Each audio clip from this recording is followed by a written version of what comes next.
This hearing will come to order. I want to welcome all the witnesses. Thank you for your thoughtful testimony. I'm looking forward to this hearing.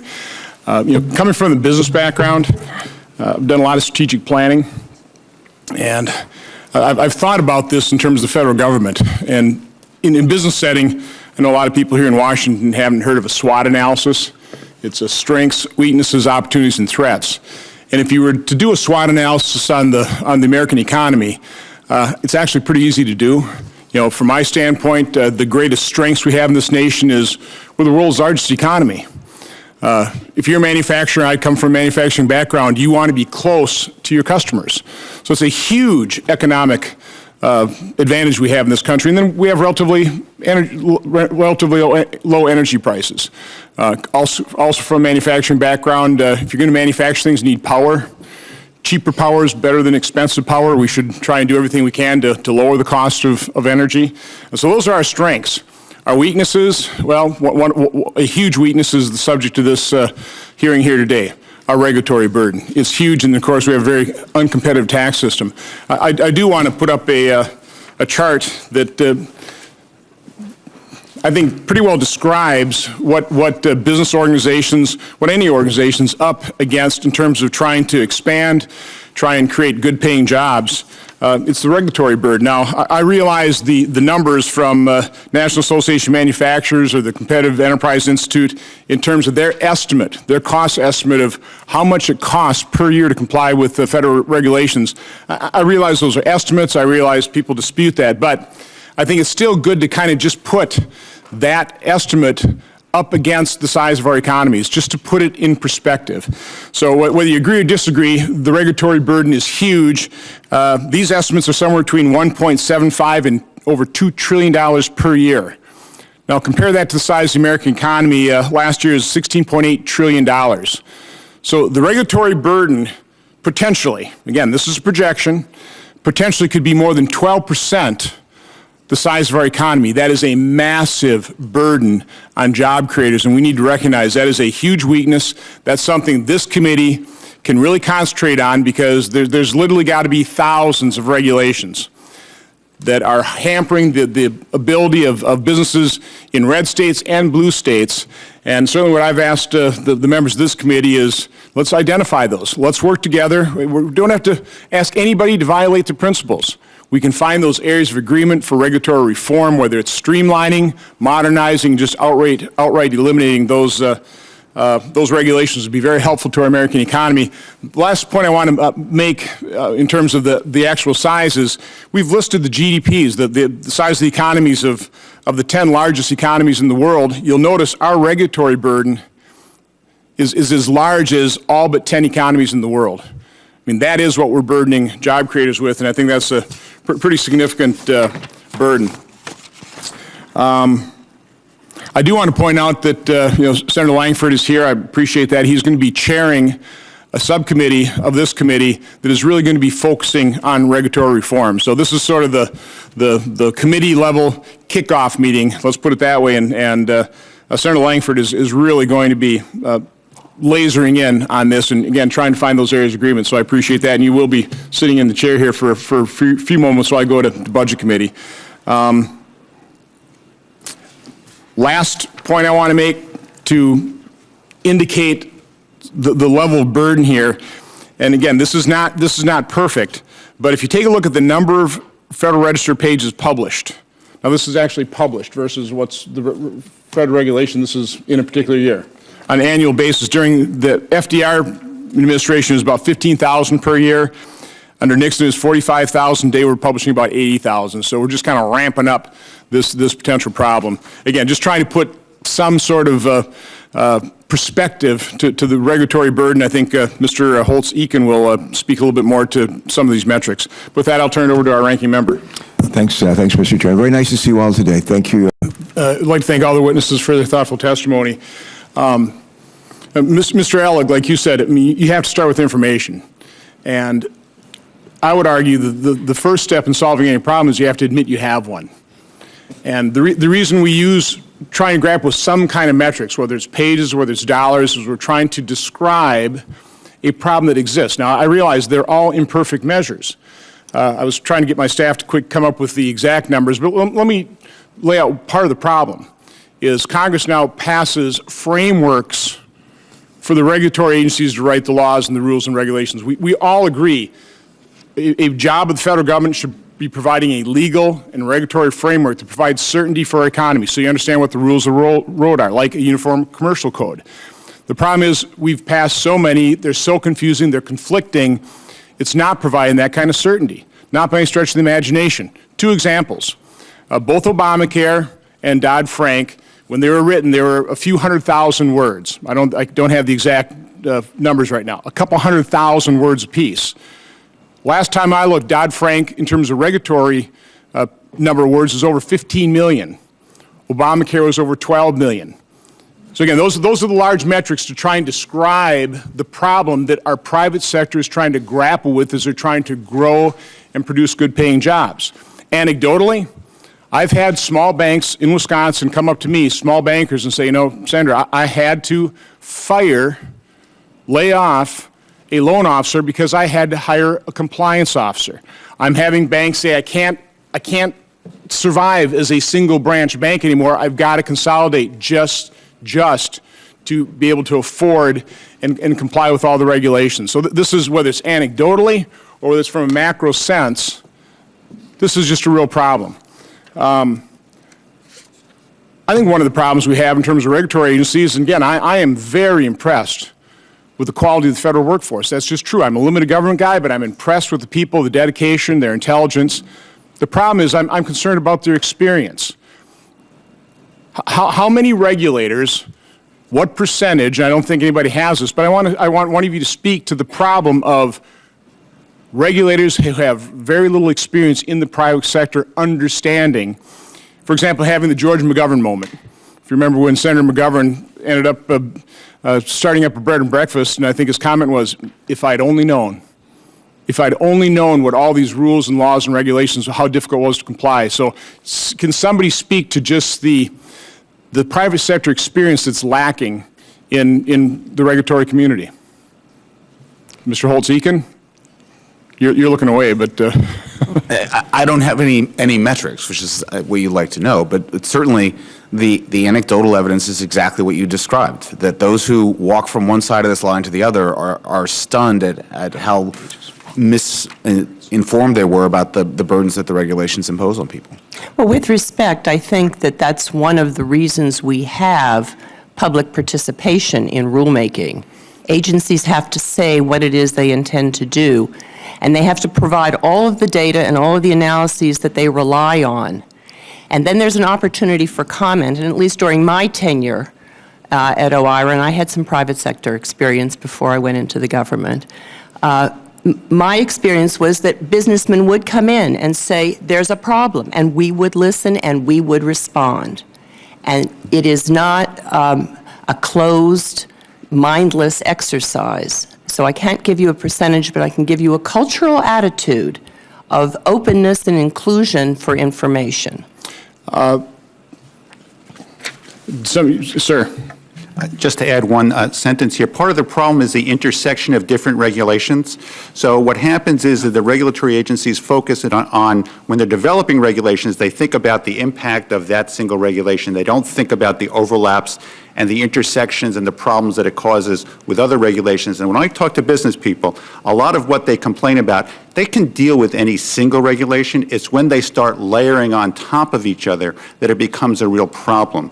And that we have to think about that as we sort of think about what we do in response to this. It's the intersection, not just in the federal level, but the state and local level as well. Yeah, it's the conflicting regulations. I mean, you're damned if you do, damned if you don't. I mean, that type problem. By the way, I don't think anybody here is claiming this is just an Obama administration problem. This has been a problem as the fourth branch of government has grown, exponentially in terms of, I would say, exponentially in terms of the regulatory burden over the years, this on a bipartisan basis.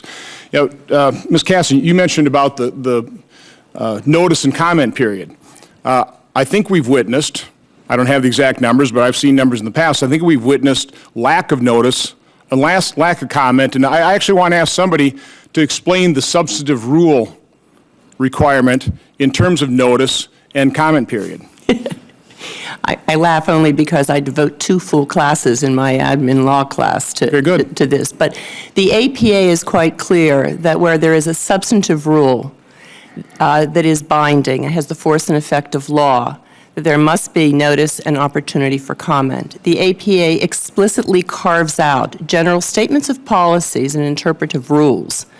And as to those, there is no requirement for notice and comment, although OMB has made a policy that if it is a significant statement of policy with significant economic impact, there should be a modicum of opportunity for public participation. Now, this case, that issue is actually before the Supreme Court today. It was argued in December in the Perez case, and we should have a decision by the end of the year as to whether those words in the APA are in fact true. No, a federal judge did actually rule. He did. I think last week that President Obama's executive actions as regards to deferred action on we'll call it executive amnesty because it's easier to say, was a substantive rule and required notice and comment period, and there was none. Isn't that correct? That is what he's... Would you challenge Yes. that interpretation? Yes, I would. I think the Obama administration will be challenging that, and I think that, in fact, his view of the law is not correct. Can anybody else comment on that? Anybody else qualified to speak to that? Mr. Ellick, you were wanting to chime in. Oh, on something else. I'm sorry. On your earlier question, I wanted to mention that I worked in a regulatory agency, and the sum total of my prior private sector experience was cleaning hamster cages at a Woolworth store and dressing up as Santa Claus at Christmas in the same place. That's better than none, by the way. But I think even if you have regulatory agencies largely staffed by folks like us on the panel who have pursued pretty much analytical, policy-oriented careers. There are certain fundamental questions that, come out of, how to do good policy analysis that agencies ought to be asking and answering that they aren't always asking, like, hey, what's the root cause of the problem we're trying to solve? And so I'm not sure if you have to have a lot of people with private sector experience, but you at least ought to have people who know how to do good policy analysis and do it. And value good information. Thank you, Senator Carper. Thanks. This has been, I said to Senator. Thank you, Senator Ayotte. Mr. Mandel, I do like the phrase continuous improvement. You do get that inbred in you in the private sector, certainly in manufacturing setting. It is about continuous improvement. One thing I'd like to point out, though, too, is when you come here from the private sector, one thing you notice about government, the federal government particularly, is everything here is additive. I get the point about having, whether it's the GAO or the inspectors generals or IRA, some of these agencies or offices within departments and agencies that are really tasked with auditing and trying to make government more efficient, that they need to be resourced. But my problem is there's no process, and again, that's another word that's music to my ears. There's no process for subtraction. Mr. Holtz-Eakin, you mentioned the one in, I thought it was a 1 in, 1 out rule. I'd love a 1 in 10 out rule, but I'd settle for 1 in, 2 out rule. There's got to be a process of subtraction. There's got to be a process of continuous improvement. And I agree. If it's within the agencies, again, we've been trying to do this for decades. It hasn't worked. One of the first proposals I made, and trust me, it has not gotten traction, was a bicameral sunset committee, whose only task was, on a regular basis, rotating basis, go through a group of agencies over a number of years, and really the only task was subtraction, taking a look at the rules and regulations that were outdated or that were harmful, and either update them, streamline them, modernize them, or eliminate them. And I think that's the kind of process we have to start looking at. It is, quite honestly, disappointing. I know our leader, Leader McConnell, was with President Obama in the White House, and apparently President Obama said, don't even consider regulatory reform, not interested in it. I hope that's not his real attitude. Certainly the bipartisanship of this committee, I've heard it. Senator Booker walked out and tapped me on the shoulder and said, boy, we've got some real opportunities for some bipartisan agreements. Now, maybe not overall regulatory reform like a REINS Act or Senator Portman's Permitting Act, but at least a rifle shot approach where we can take a look at the individual regulations and, again, on a bipartisan basis, hopefully with unanimous consent, If we do our job, and that was one of the aspirational goals I set out for this committee in our organizational business meeting was, in order to pass something in the Senate, we're going to need at least 6 Democrats. We've got 7 on this committee. If we can get all 7 Democrats, all 9 Republicans, I think we got 9, maybe it's only 8, whatever, if we can get us all in agreement, hopefully we can get some of these marginal improvements, the continuous improvement. I'll take any step we can take, and we really got to direct that. But again, it is about getting the information. I know Senator Carper was definitely taken with your, we want knowledge, not ignorance. I did pull up one of my favorite quotes from Thomas Jefferson. He said, if a nation expects to be ignorant and free in a state of civilization, it expects what never was and never will be. So this is about information. We are the perfect conduit, trust me. Every day, every member of Congress hears from constituents that come into our office with their tale of woe of a regulation that is doing great harm with their ability to improve, to grow, to create jobs. And yes, there are regulations that do great jobs in terms of, we've dramatically increased environmental protections, dramatically increased or decreased the level of pollution. Those are good things. We all support that. But there's a point of diminishing returns. There really is. And I think in many cases, as like Senator Heitkamp was talking about too, is in our quest for a completely risk-free society, which also will never exist, never was, never will be, we have reached that point of diminishing returns, and I think the return on investment in terms of regulatory costs is dramatically diminishing, and I would say it's certainly overtaken the benefit. Mr. Holtz-Eakin, having been former CBO director, you're talking about a regulatory budget. I mean, I love the concept. Again, a lot of people have criticized the $1.8, $2 trillion regulatory burden. Again, these are projections. How could you come to agreement? How could you calculate that? So at present, agencies self-report the compliance costs, the burdens they will impose. Those are not all in economic measures of cost, and we shouldn't pretend they are, but they are something that the agencies do, and you could take those at face value, knowing that there's some multiple of them that is the actual economic cost, but just cap those, and provide some uniformity to the process of delivering those. I think Ms. Katzen's right about OIRA. If you're going to put all the independent agencies in there and have a more systematic process of delivering the information for a budget, it'll have to be better staffed, and that's a fact people are going to have to understand. But I don't want to hold out the congressional budget process as the model, since it's got all sorts of flaws. Mm-hmm. But the idea that you systematically collect the information, measure something, will give you the capacity to manage it is the appeal there, and it's the cumulative. You can add it all up. That's the other appeal. Mr. Mandel, I certainly agree with you. I think a number of people made this comment that the review process has got to be outside the agencies. Does it also have to be outside government? I mean, you're talking about a regulatory improvement commission. Would that commission or committee, would that be outside of government, just set up by government and completely, pretty much independent until it makes its recommendations? That's basically right. It would be modeled after the base closing commissions, okay, where you'd bring in distinguished people from the outside, appointed by the president and the leaders of the Congress, and they would be able to make their decisions, their proposals, independent of anything else. Presumably, though, since it has to go through Congress, they would be sensitive to the politics of the situation and what can be passed and what can't. Now, I have to make one point here, which is the Regulatory Improvement Commission can go on top of any of these other proposals. It is not, in fact, a substitute. It doesn't, anything, it could go on top of the regulatory budget. It could go on top of Senator Portman's proposal. It's about setting up a back channel and a place for complaints that everybody can use for any of these proposals. Don't you think you would need improvement commissions?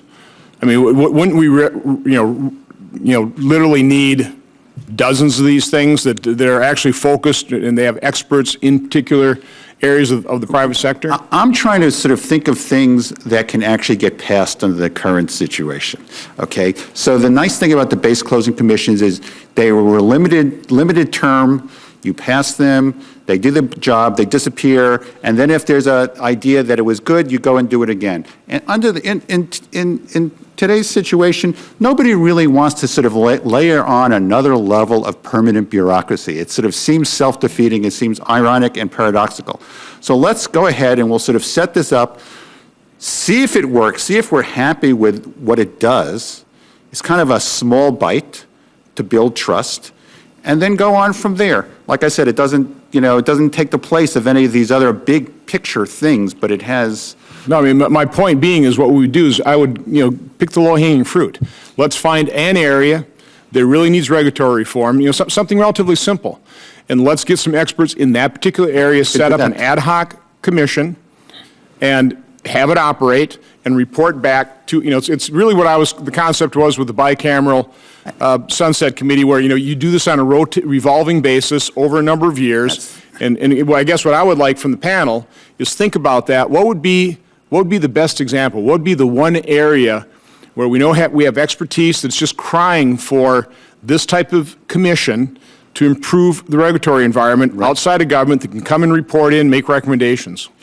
I think that's an excellent idea, Senator. This can be structured that way, and you can set up a couple sort of parallel to each other, but it's controllable. Okay, so think about that. Senator Carper. I'm going to ask all of you, unless one of you has a specific question, I'm going to ask all of you the last question. In the panel today. Thank you, Senator Langford. And there's no doubt about it, if you want to achieve continuous improvement, analyzing best practices is probably one of the best, most efficient ways of doing that. We have a couple more minutes, and Ms. Katzen, I know you have to, catch a flight, but without taking too much time, if I were in your chair, I'd be sitting here going, okay, there's one thing I just wanted to get out, and I didn't get asked the question. I'll give each one of you the opportunity. If there's something, don't have to answer, but if there's something that's just, you just want to talk about here, get it on the record before we close out the hearing. Just as a matter of the self-reported compliance burdens, I respect the administration's intent with retrospective review, and every president issues executive orders on this front. But if you actually look at the regs revisited under retrospective review, the self-reported compliance costs went up, not down, as a result of that process. And I think that tells you a lot about how hard it is to get this right. Thank you. Mr. Ellig. Yes, several members earlier in the hearing mentioned specifically issues with banks, and which triggered something that I forgot to mention earlier. The Mercatus Center actually, some of my colleagues did a survey of community banks and how they're affected by Dodd-Frank, because in theory they're not regulated by Dodd-Frank, but in practice Dodd-Frank regulates products and services, and if they sell those products and services, such as mortgages and other loans, in effect, they have to comply with Dodd-Frank. And I think that's a really good example of why it's important to understand what caused the problem we're trying to solve. Because if the main point of Dodd-Frank was to try to prevent a financial crisis, I think we have to really ask carefully, what's the evidence that community banks caused the financial crisis? And the more general point is, if you have a set of regulated entities who would be regulated, who are not contributing to the problem you're trying to solve, why does the regulation need to apply to them to begin with? By the way, I'm the one that raises community banks, and I will guarantee you they feel like they're being affected dramatically by Dodd-Frank. Dr. Mandel. I just want to make a point about language. I think we should start thinking about regulatory improvement rather than regulatory reform. Okay. Because regulatory reform puts us all asleep, and it does sound like Groundhog Day, and regulatory improvement is something that it can actually gather more bipartisan support. That's a good suggestion. Words matter. Ms. Katzen. I would just like to thank the chairman and the other members of the committee. I thought that what you brought to the table today was highly constructive and forward-looking, and I think that's critically important in this area, that we recognize what we have and we build on our successes. And I thank you for the approach that you are demonstrating in this area. I appreciate those kind comments. This is, and by the way, this has been an excellent committee since I've been serving here in the Senate for 4 years. Very bipartisan, very collegial, and I'm trying to maintain that tradition that I've witnessed with Senator Lieberman and Collins and Senator Carper and Coburn, trying to do the same thing with Senator Carper now. And these hearings, when you have excellent witnesses that provide thoughtful testimony, that provide thoughtful answers to, I think, some pretty thoughtful questions, I want it to continue. So in other words, you don't just leave this table and go home and forget about it. Keep thinking about it. You know, for example, if we want to set up one of these test commissions, that'd be a good thing. So keep collaborating, keep thinking about these things. You're all obviously involved in this issue. Stay in communication with this committee. So again, I really do appreciate your thoughtful testimony, your answers. This hearing record will remain open for 15 days until March 12th at 5 p.m. for the submission of statements and questions for the record. This hearing is adjourned.